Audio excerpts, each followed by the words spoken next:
উড়ে না। সেই সময় বেটি বাবা বাড়ির দিকে বের হয়েছে, রাস্তার দিকে বের হয়ে কান্না করতে করতে বলতে আরম্ভ করেছে, মা গে মা কোন দেশে বিহা দিলি কাওয়া উড়ে না। আরে বেটি, বেটি হচ্ছে সবচাইতে প্রিয় সন্তানের মধ্যে হচ্ছে বেটি। বেটি হচ্ছে রহমত আর বেটা হচ্ছে নিয়ামত। যার দুইটা সন্তান আছে, তিনটা সন্তান আছে, পাঁচটা আছে, যদি পাঁচটা সন্তান থেকেও যদি বাবা মা দানা না পায়, যার একটা ছেলে একটা সন্তান, সে কি করে দানা পাবে ছেলেকে? আর আজকে বাচ্চা নেওয়া বন্ধ করে দিয়েছে, 2 থেকে 3টা, তার থেকে বেশি না। কেন? আমি জিজ্ঞাসা করলাম, আচ্ছা ভাই আপনি বলছেন হুজুর 2টা থেকে 3টা সন্তান, তার চাইতে বেশি নিব। আমি বললাম যে আপনার কয় ভাই? বলছে আমরা 6 ভাই। বোন কটা? বলছে আমরা 3টা বোন 6 ভাই। মানে 6 আর 3 কত গো? 12 নাকি? কত? 9। আচ্ছা 9। তো 9টা ছেলে, 9টা আমরা ভাই ভাই। আমি বললাম যে আপনারা 6 ভাই থাকা সত্ত্বেও আপনার বাবা মা দানা পায় না, আপনার বাবা মা দানা পায় না, খেতে পায় না।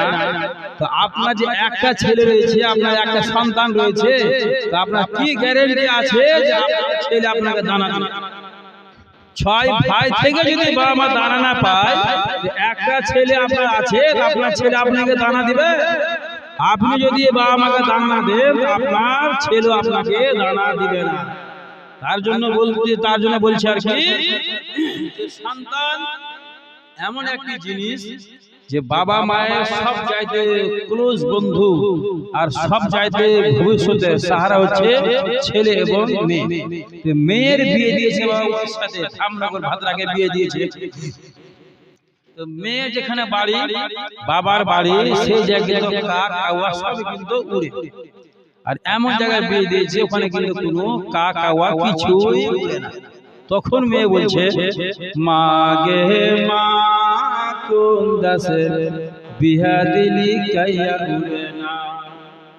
আর এমন জায়গায় মানে মেয়ের বিয়ে দিয়েছে, বাবার বাড়িতে, বাড়ির পিছনে বাঁশের গাছ আছে, আর বাঁশের গাছে যে পাতাগুলো মা লড়ে চড়ে, আর যে জায়গায় মেয়ের বিয়ে দিয়েছে ওখানে কিন্তু বাড়ির পিছন দিকে বাঁশের গাছ আছে, আর ওই বাঁশের গাছে পাতাগুলো লড়ে চড়ে। তখনই মেয়ে বলছে আর কি, যে বাঁশের পাতা লড়ে চড়ে মাকে কোহা মনে পড়ে, বাঁশের পাতা লড়ে চড়ে মাকে কোহা মনে পড়ে, মা গে মা কোন দেশে বিহা দিলি গে মা কাইয়া উড়ে না।